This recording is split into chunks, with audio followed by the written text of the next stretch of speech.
Hello fellow language learning nerds. Welcome to today's video. I wanted to talk about in general my language learning state that I'm doing at the moment.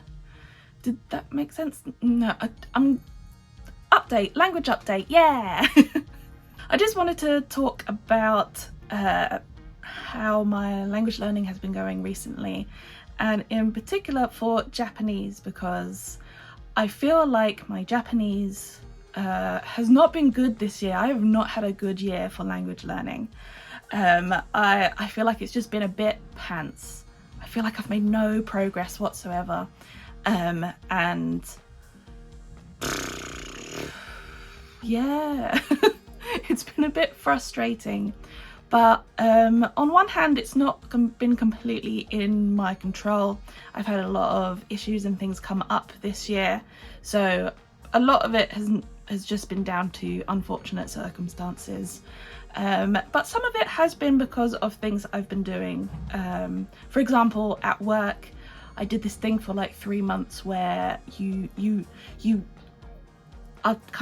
go and you do research for about 3 months on a topic of your choosing, and then at the end of that you turn that research into a 10-minute talk, and you're allowed to pick the subject, and I picked kimono. So even though it hasn't been language learning related, it has been Japan related, so that counts.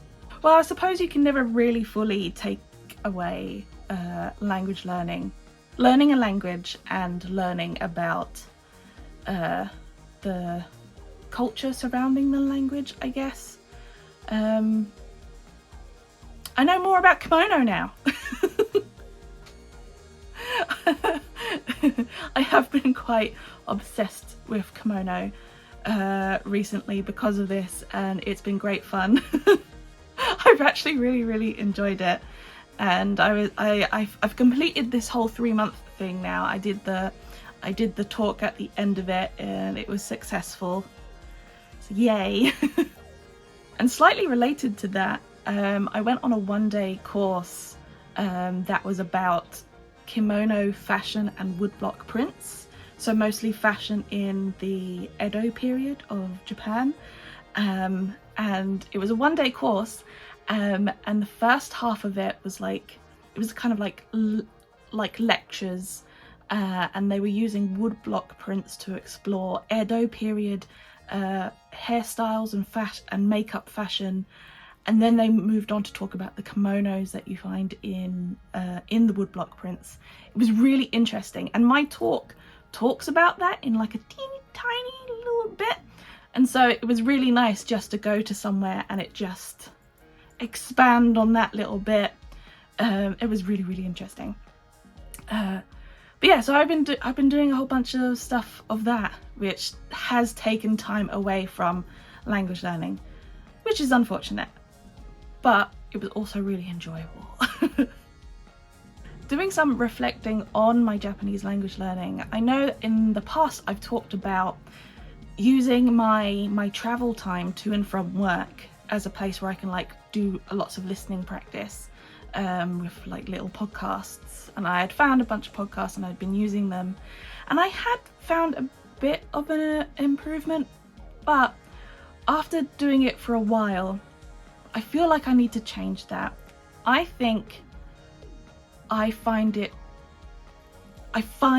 my concentration is not as good as it can be when I'm listening to stuff, when I'm trying to do listening practice while traveling, when I'm on the bus. I am too distracted. My mind will wander anywhere that it possibly can.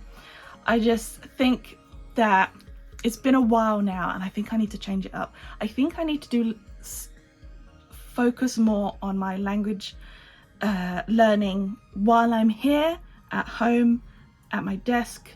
Do listening practice with all the YouTube videos, and then I can do the podcasts. I find the few times that I've done that recently, I just found my concentration has been so much better. So I think I need to take the bus journey language listening practice, I need to take that away. I think for the amount of effort that I'm putting into it, I'm not getting much back from that. So I think I need to change that up. It is unfortunate because the bus journey is like an hour and a half at best. And so I kind of want to use that time for something. Maybe reading. Maybe I'll do reading. Maybe just focus on reading. Maybe. I don't know. But yeah, I think I need to focus more on my at-home language study. I think it's just so much easier for me to concentrate on it. So yeah, that's how my Japanese is going. Mostly pants, mostly no improvement, but I'm going to be changing up my study time, focus on my at-home study time, not my travelling journey study time. I've also got a little update for you for my sign language study as well. Last year I did British Sign Language level 1 and I completed that, and that was nice and fun and super enjoyable. And recently I started level 2. Yeah! I started level 2 with the same place that I did level 1. It's an online course which like we talk over, like a Zoom situation, which I find a lot easier to do doing a class online, mainly because I'm not able to go out as much, so being able to just do it at home, so much better. So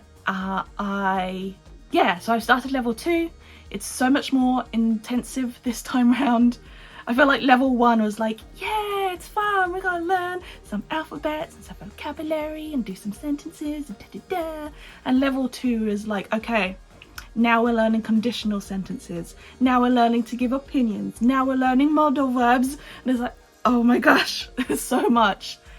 And also in general in language learning, being able to like create your own example sentences for you to practice with is really useful. But I've always struggled with creating my own example sentences because my brain is just like, it's like, think of a sentence. I don't know any sentence ever, not even the one that I'm speaking right now. It just can't think of anything. And I swear the homework for sign language level 2 is like 70% create your own example sentences, and it's great because it's forcing you to use that language, think about the grammar to try and get the English like sentence grammar out of your head. You now have to like you're thinking in BSL grammar, and it is really good. It's just really frustrating at the same time. However, I feel like for sign language I have been making a lot of improvements. I feel a bit more confident. Yeah, this course is going to have an exam at the end, like for an official level 2, and so it'll be interesting to compare this level 2 exam, how I feel about that compared to level 1, because when I did level 1 I was so nervous. I was like but I'm hoping that I'll be a bit more calm for the next one. But the exams are slightly different, so I don't know. I think I'm gonna be pooping my pants again. What is going to be interesting is that kind of like from now up until January, February of next year, I'm really going to be having to learn to balance learning 2 languages. When I did level 1 sign language before, doing that with Japanese, it was a lot easier because level 1, easy peasy, level 1 stuff. But this level 2 being a bit more intensive, I think I'm going to have to be much more mindful about how I'm balancing doing 2 languages. But yeah, that'll be interesting to reflect on, I think, later on. One last thing that I'll say before I go is that I have found that I cannot think in sign language.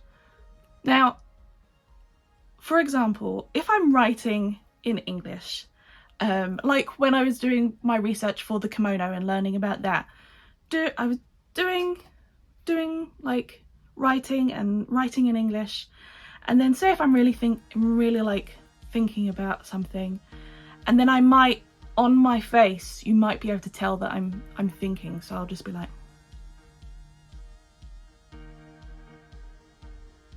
just those little facial movements that you can tell that I'm thinking about something.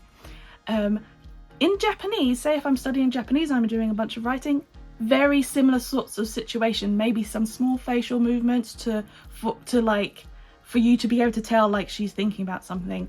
Japanese is the same way, those little like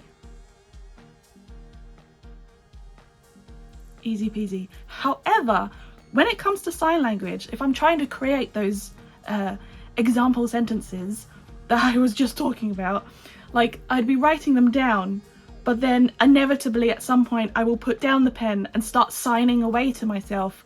It keeps happening. I can't think in my head as much. I just have to bleh with sign language.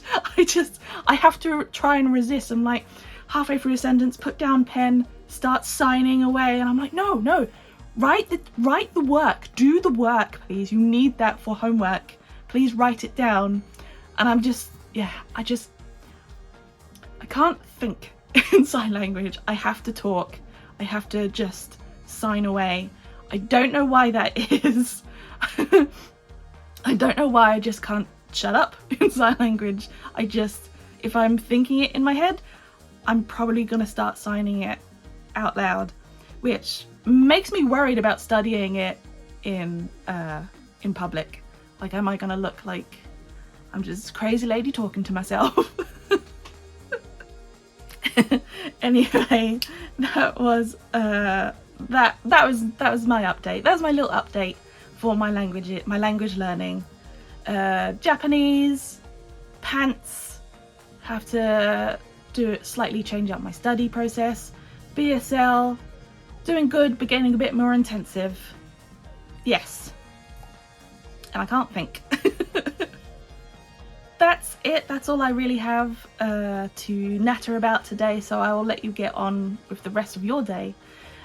So yeah, may your grammar be structured and your vocabulary varied. Bye! By the way, I got this recently. Let me show you. I couldn't resist. Can you see that? Dun dun dun dun! It's a little furoshiki where you can wrap up gifts in it. You wrap it up like a little bag, like a